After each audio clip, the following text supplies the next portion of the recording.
Hello welcome to my show Bobby the matinee idol. दोस्तों, Sippy films यानी कि producer जिप्पी Sippy और डायरेक्टर रमेश सिप्पी की फिल्म शोले जो 1975 में रिलीज हुई, it's a movie of the millennium. मतलब इतनी बड़ी पिक्चर इंडिया में कभी बनी नहीं और ना ही कभी बनेगी। The biggest blockbuster of Indian cinema, वो एक लौती फिल्म है शोले, जो 110 सिनेमाघरों में सिल्वर जुबली हुई थी और 60 थिएटरों में गोल्डन जुबली हुई थी। ये रिकॉर्ड अभी तक कायम है, अभी तक टूटा नहीं और कभी टूटेगा भी नहीं। और सबसे बड़ा, और मिंदरा में वो 5.5 साल चली और टोटल 7 ईयर्स चली वो पिक्चर थिएटर में। उसमें से कुछ 3.5 साल तो वो सिर्फ 4 शो में चली। तो the longest running film in regular shows is Sholay. 4 show, मैटली शो में फिल्म चलती रहती थी, लेकिन रेगुलर शोज में चलने वाली सबसे लॉन्गेस्ट फिल्म शोले ही हो। 3.5 साल 4 शो में चली थी, उसके बाद तो मैटली शोज में किया गया था। तो ये बहुत बड़ी बात है। तो ये फाइनली ये फिल्म, मैं ऐसे नहीं बोल के बॉलीवुड की फिल्म हो या इंडिया की फिल्म है, वर्ल्ड की एक लौती फिल्म है जो अलग अलग तरीके से रिलीज की गई थी। जैसे 1975 15 अगस्त को जब रिलीज हुई थी पिक्चर, तो एक नॉर्मल तरीके से जैसे दूसरी फिल्में रिलीज होती है वैसे रिलीज हुई थी।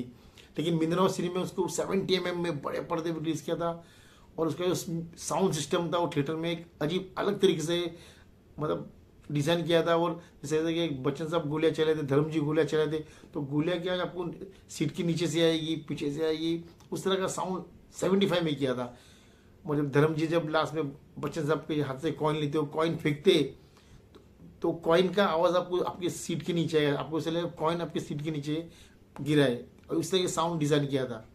तो एक तरीके से वो रिलीज किया था। उसके बाद उस पिक्चर को सिनेमा स्कोप में रिलीज किया, जब दोबारा रिलीज किया, उसके बाद दोबारा रिलीज किया तो 35 में रिलीज किया। फिर 2014 में 3D वर्जन रिलीज किया। फिर रीगल में जब उसका शो हुआ तो जो ओरिजिनल वर्जन था वो रिलीज किया। वो इस जो उन्होंने रेस्टोरेंट के रखा था, कुछ फिल्म फाउंडेशन को है, उन्होंने फिल्म का शो रखा था। और अभी ये film Sholay the final cut कुछ सीन्स ऐड करके रिलीज किए गए। तो इतनी सारी बार अलग अलग तरीके से रिलीज होने वाली है। दुनिया की एक लौती फिल्म है और हर बार सक्सेसफुल मिली है, सक्सेस मिली इस पिक्चर को। हालांकि ये फिल्म में 12 दिसंबर को रिलीज हुई, लेकिन I am very very busy with my work, I don't have time. और कल संडे को मुझे थोड़ा टाइम मिला, मैं जाकर देखता हूँ। जैम डीडी गैलेक्सी में फिल्म रिलीज हुई और सरप्राइजिंग वही आ गया, पिक्चर हाउसफुल थी। 25 साल के बाद भी हाउसफुल जा रही है। तो आज मंडे को मैंने चलो आज मंडे तो ऑडियंस वीक पहला दिन है, वर्किंग डे, तो ऑडियंस हाउसफुल तो नहीं रहेगी। तो मैं कहता हूँ लीडो सिनेमा PVR जू, तो लीडो सिनेमा में एटलीस्ट 60% ऑडियंस थी। वेरी गुड यार। हालांकि ये फिल्म रिलीज नहीं की, पैसा कमाने के लिए रिलीज नहीं की, 50 ईयर्स है वो पिक्चर को, तो एक लोगों की याद ताज़ा करने के लिए पिक्चर को रिलीज किया गया और बहुत हद तक पिक्चर को सक्सेस मिली दोस्तों। हालांकि बहुत लिमिटेड शोज है, 350 शोज में पिक्चर रिलीज की ऑल ओवर इंडिया, तो इसका कलेक्शन तो कम ही होगा, उतना ज़्यादा नहीं होगा। लेकिन पैसे के लिए नहीं रिलीज की, ये सिर्फ एक ऑडियंस के लिए जो एक उनकी याद ताज़ा हो जाएगी। और आज की जनरेशन जिनको पता नहीं कि शोले व्हाट इज शोले, तो जाकर देख सके, इसलिए पिक्चर रिलीज की गई। तो मैंने तो देखा और मज़ा आ गया पिक्चर देखने का। हर बार पिक्चर अलग ही लगती है और कुछ जो ऐड सीन्स ऐड किए वो देख के पैसा वसूल हो गया दोस्तों। जो original track R D Burman का, मज़ा आ गया, तो पैसा वसूल man. It's actually the movie of the millennium. Director Ramesh Sippy ने जो पिक्चर को डायरेक्ट किया है वो लाजवाब है। मतलब वाह क्या फिल्म बने। मतलब अब हर बार देखो तो आपको मजा आएगा। ऑडियंस पर्दे पे किसी के भी डायलॉग हो, पूरी फिल्म में कोई बच्चन साहब हो, धर्म जी हो, हेमा जी, जया जी, अमजद खान, केस्टो मुखर्जी, जगदीप, असरानी, मैकमोहन, किसी के भी डायलॉग आते उसके पहले पब्लिक डायलॉग मारती है पीछे से। तो अभी तक 50 साल तक पब्लिक को डायलॉग याद है, ये सबसे बड़ी बात है दोस्तों। तो शोले जैसी फिल्म ना कभी बनी है ना कभी बनेगी, और ये एक लौती फिल्म है जो 110 सिनेमाघरों में सिल्वर जुबली मारी है और 60 थिएटरों में गोल्डन जुबली मारी है दोस्तों। एक लौती फिल्म है, ये बहुत बड़ी बात है। तो फिल्म तो आप सबने देखी है, तो मैंने तो बहुत बार देखी है। और जिस तरह से मैंने कहीं पे पढ़ा था कि director Farah Khan ji and Sajid Khan ji in the college days they used to watch Sholay in different cinemas, मैंने कहीं पढ़ा था। जब मिंदरवा हो, मराठा मंदिर हो, गेटी गैलेक्सी हो, लीडो सिनेमा हो या फिर चंदन सिनेमा हो, तो ये लोग इन्होंने ये फिल्म बहुत अलग अलग सिनेमाघरों में देखी। तो उसी तरह मैंने भी ये फिल्म बहुत अलग अलग सिनेमाघरों में देखी है। जब मिंदरवा हो, मराठा मंदिर हो, गेटी हो, गैलेक्सी में, गॉसिप में देखी, PVR लेरम में देखी, मूवी टाइम में देखी, लीडो में देखी, मतलब बहुत अलग अलग थिएटरों में देखी मैंने। और आपकी जानकारी के लिए बता दूं, मैं कभी ज़िंदगी में ऐसी शोले के सिवा, शोले एक लौती फिल्म है जिसको मुझे 2 बार टिकटें नहीं मिली। एक बार 97 में जब नंदी सिनेमा में फिल्म रिलीज हुई थी, तब मुझे टिकट नहीं मिली थी। I came home without watching the film. और कल जब मैं संडे को गया था जैम थिएटर में, तब भी फिल्म हाउस में थी, तब भी मुझे टिकट नहीं मिली। मैं मतलब 2 बार जिंदगी में बिना फिल्म देखे मैं घर आया, दैट वाज ओनली शोले। ताकि आज तक ऐसी कोई फिल्म नहीं बनी जिसकी टिकट मुझे नहीं मिली दोस्तों। आज तक ऐसी कोई फिल्म नहीं बनी। तो ये सिर्फ शोले ही है एक ऐसी फिल्म है।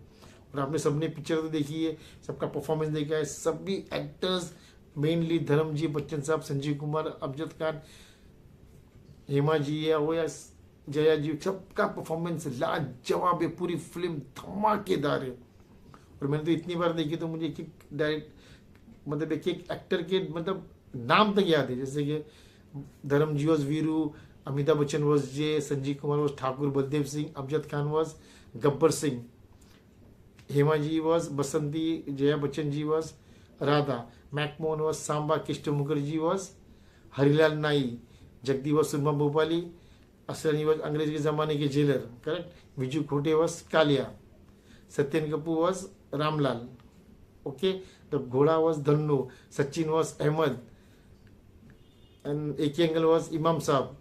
सबका मुझे नाम याद है। इतनी बार देखी मैंने। और जो पोस्टमैन जो चिट्ठी लेकर आता है उसका नाम गुलजारी लाल, और जो चिट्ठी लिखता है उसका नाम अकतुल्ला खान, और जो चिट्ठी लिखता रहता है वो, मतलब जो शोले में जो बाइक दिखा है उसका जो नंबर है MYB3047, वो भी मुझे याद है। जस्ट इमेजिन, मतलब जिस तरह जब संजीव कुमार बोलते हैं लोग जेल से कब छूटेंगे, इस महीने की 18 तारीख को, वो भी मुझे याद है। उनके जो जेल के बच्चे धर्मजी और अमजद बच्चन साहब के जो कपड़े होते हैं जेल के कपड़े, उसके नंबर ही होते हैं। बच्चन साहब का नंबर होता है 15 और धर्मजी का नंबर 20, यानी कैदी नंबर 15, कैदी नंबर 20। कृष्ण मुखर्जी का नंबर होता है 31, जेल की वर्क जो देते हैं ना यूनिफॉर्म, कृष्ण मुखर्जी का 31 नंबर होता है। बस मैं ये सब याद रहते हैं दोस्तों मुझे। तो ये कुछ छोटी मोटी बात नहीं, हमने इतनी शोले इतनी बार देखी है, तो ये रिव्यू में करने की जरूरत नहीं है। शोले को ऑलरेडी 5 स्टार 10 स्टार का पूरा यूनिवर्स दे दिया है शोले को। It's a truly a movie of a millennium. और आज की जनरेशन जिन्होंने देखी नहीं तो go and watch this film in theatres. ऐसी फिल्म ना कभी बनी है ना कभी बनेगी। It is the biggest blockbuster, all time blockbuster, the movie of the millennium, Sholay. मतलब शोले अभी तक भड़क रहे। 15 अगस्त 1975 को जो भड़के शोले अभी तक जली रहे, अभी तक बुझने का नाम नहीं ले रहे।